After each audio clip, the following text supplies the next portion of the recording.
بسم اللہ الرحمن الرحیم۔ السلام علیکم۔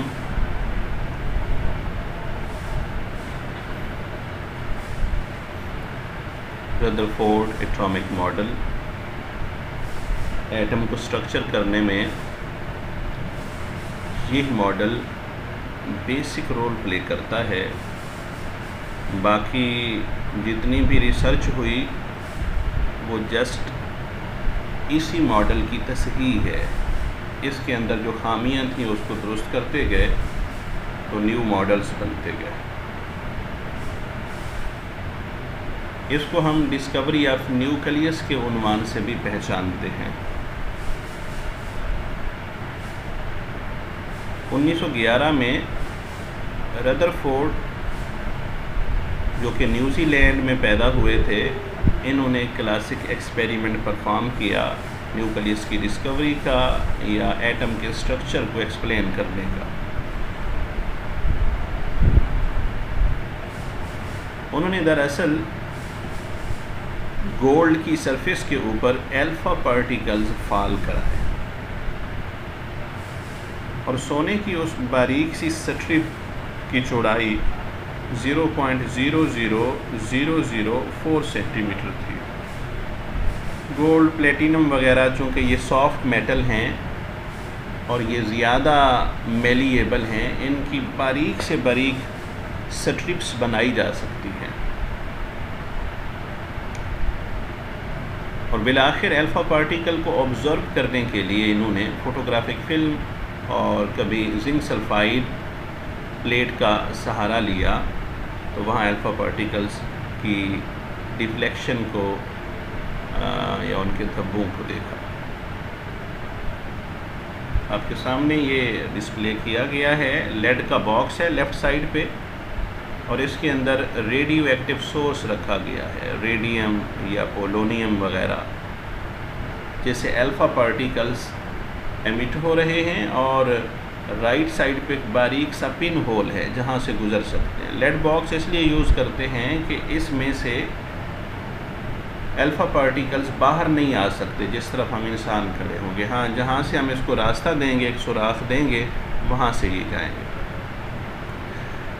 آگے یہ فوٹوگرافک فلم لپٹی ہوئی ہے سرکولر شیپ میں، تھوڑا سا راستہ دیا گیا ہے جہاں سے یہ گزر رہی ہیں اور سامنے گولڈ کی ایک سٹرپ رکھی گئی تو اکثر ذرے اس میں سے سیدھے گزر گئے، بالکل سیدھے جا کے ٹکرایا۔ موسٹ پارٹیکلز پاس اسٹریٹ تھرو انڈیفلیکٹڈ، بغیر مڑے اس میں سے پاس ہو گئے۔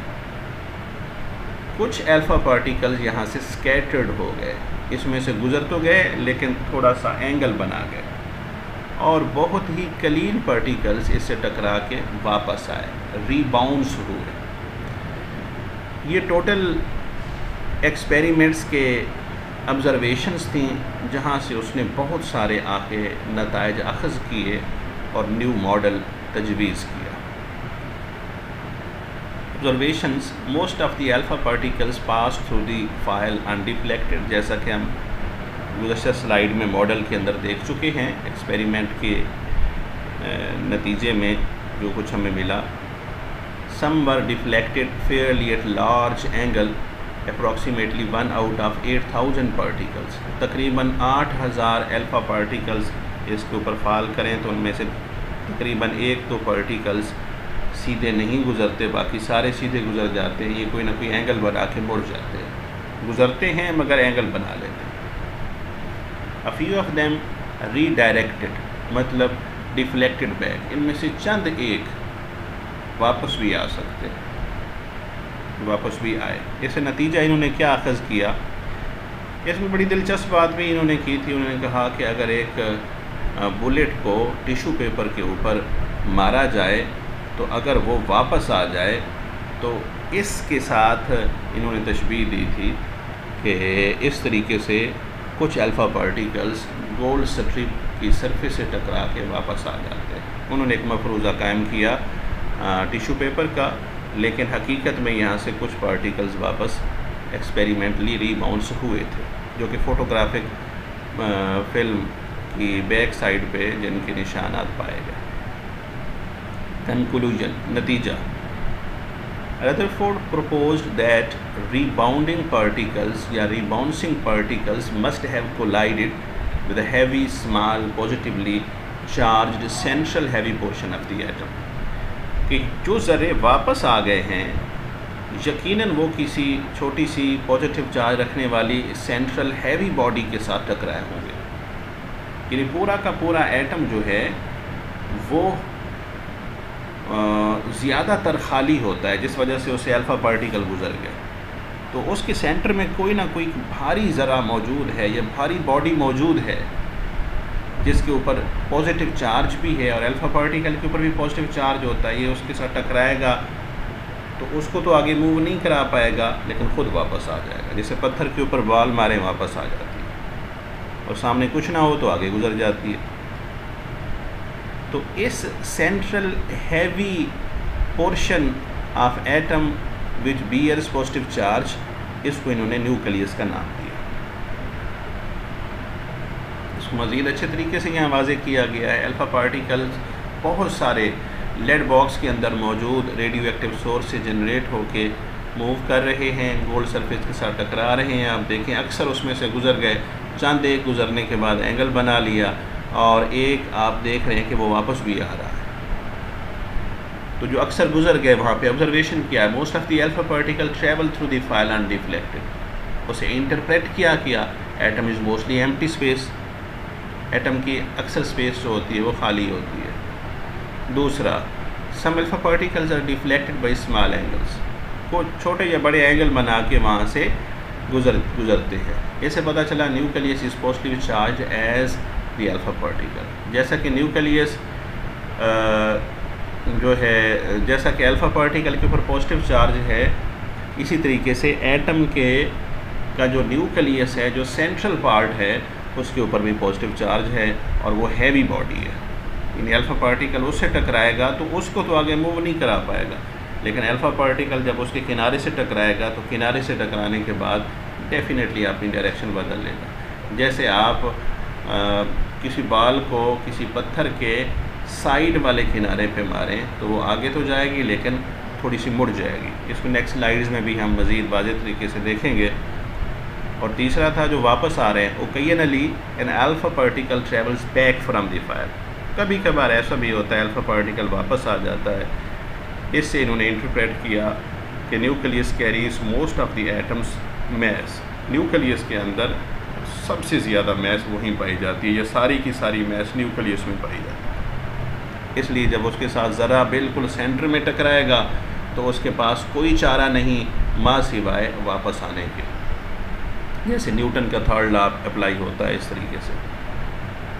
لیکن وہ ان کو اوپر نیوٹرل باڈیز کے جو لاز تھے، laws of gravitation, law of motion, ان کو اپلائی کر رہا تھا.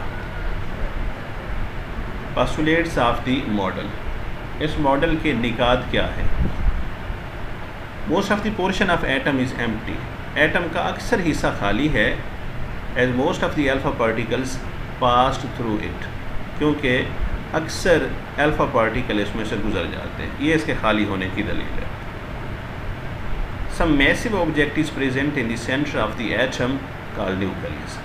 ایک بھاری بھرکم حصہ ایٹم کے سینٹر میں ضرور پایا جاتا ہے اور یہی نیوکلیس کہلاتا ہے. اس کی دلیل کیا تھی؟ Deflection of particles. پارٹیکل کا اس سے ٹکرا کے مڑ جانا.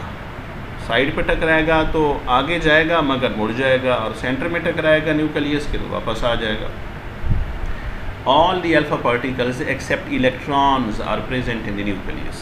الیکٹران کے سوا سارے ذرے نیوکلیس میں پائے جاتے ہیں، اور نیوکلیس میں موجود ان ذروں کو نیوکلیانز کا نام دیا گیا. ایک بات یاد رہے، ابھی تک نیوٹران ڈسکور نہیں ہوا تھا. 1911 میں یہ ماڈل پیش کیا جا رہا ہے. نیوٹران ڈسکور نہیں ہوا تھا، پروٹان ڈسکور ہو چکے تھے. اور نیوٹران کا کنسیپٹ بھی ردرفورڈ نے 1920 کے اندر خود دیا تھا. اس نے کہا کہ سارے ذرے نیوکلیس کے اندر موجود ہیں ما سوائے الیکٹران کے. Electrons revolve around the nucleus.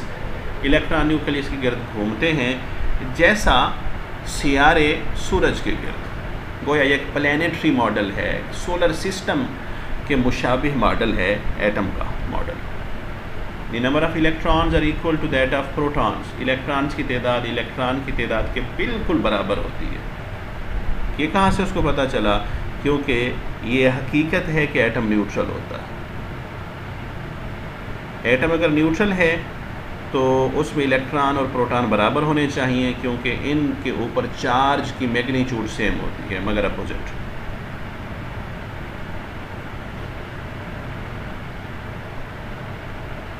یہ اس کو انہوں نے خود پھر واضح کیا کہ سینٹر کے اندر نیوکلیس کو شو کیا، اور دیکھیں اکثر ذرے اس میں سے الفا پارٹیکل کے پاس ہو رہے ہیں. کیونکہ نیوکلیس چھوٹا ہے، باقی حصہ زیادہ ہے ایٹم کا، تو اکثر ذرے اس میں سے گزر جائیں گے.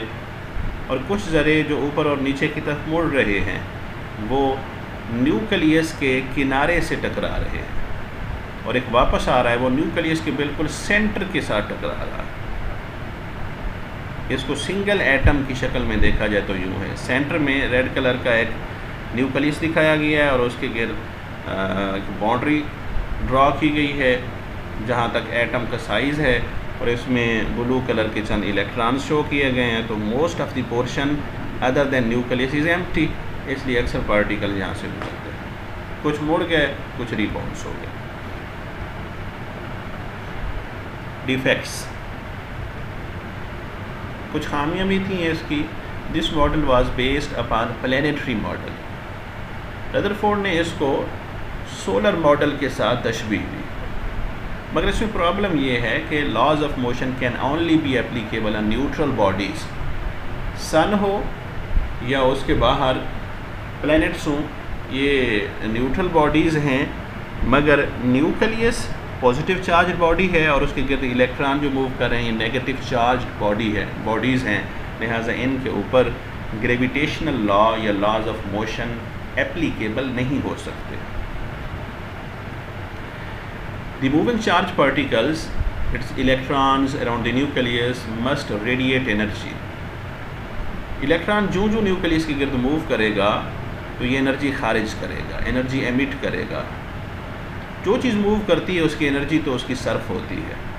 اور الیکٹران نیوکلیس کے گرد ساکن نہیں ہوتے. ساکن ہوں گے تو نیوکلیس کھینچے گا، اس میں گر جائیں گے، وہ موو کرتے رہتے ہیں. Thus radius of the revolving electron must become smaller and smaller. جو وہ انرجی ایمٹ کرتا جائے گا نیوکلیس کے قریب سے قریب تر ہوتا جائے گا. And finally it should fall into the nucleus, اور بالآخر یہ نیوکلیس کے اندر فال کر جائے گا. therefore the atomic structure would collapse. اس طریقے سے ایٹم تو باقی بچے گا ہی نہیں، وہ تو جسٹ نیوکلیس ہوگا. ایٹم تو وہ ہوگا جس کا سینٹر میں نیوکلیس ہو اور اس کے باہر الیکٹرانز موو کر رہے ہوں، اور الیکٹران تو باہر رہے نہیں، نیوکلیس میں گر گئے. یہ اسی حقیقت کو شو کیا گیا ہے. نیوکلیس سے باہر ایک ہی الیکٹران ہے. سمجھانے کے لیے ایک ہی ایگزامپل لی گئی ہے. وہ موو کر رہا ہے، اور موو کرتے کرتے اپنا جو ریڈیس ہے اس کو چھوٹے سے چھوٹا کرتا جا رہا ہے، کیونکہ اس سے انرجی خارج ہو رہی ہے. انرجی جو کم ہوگی وہ نیوکلیس کے قریب آتا جائے گا. مگر ایٹم اس کے برعکس ہوتا ہے. جب سے اللہ تعالیٰ نے کائنات بنائی ہے، ایٹم کے آربٹس کے اندر الیکٹران موو کر رہے ہیں نیوکلیس میں، وہ نہیں گرتے. گویا کہیں نہ کہیں ردرفورڈ سے غلطی ضرور ہوئی. ان نقائص کو بعد کے ماڈل میں درست کیا گیا. The continuously revolving electron should emit energy continuously. ایک الیکٹران چونکہ کبھی ساکن نہیں ہوتا، مسلسل موو کرتا ہے نیوکلیس کے گرد، لہٰذا وہ انرجی بھی مسلسل خارج کرتا رہے گا، جس کے سبب اس کا جو اسپیکٹرم بنے گا وہ کنٹینیوس اسپیکٹرم بنے گا. مسلسل ہیٹ خارج ہوگی، انرجی خارج ہوگی، تو اسپیکٹرم کے اندر بھی مسلسل انرجی ملے گی. لہٰذا رینبو کی طرح ہمیں ایک کنٹینیوس اسپیکٹرم ملنا چاہیے. مگر حقیقت میں ایٹم کا اسٹرکچر کنٹینیوس نہیں ہوتا، لائن اسپیکٹرم ہوتا ہے. گویا حقیقی اسپیکٹرم چونکہ ایٹم کا لائن اسپیکٹرم ہے، اور ردرفورڈ کے مطابق وہ کنٹینیوس اسپیکٹرم ہونا چاہیے، لہٰذا اس حقیقت کو بھی بعد میں سمجھا گیا. اوکے جی، اللہ حافظ.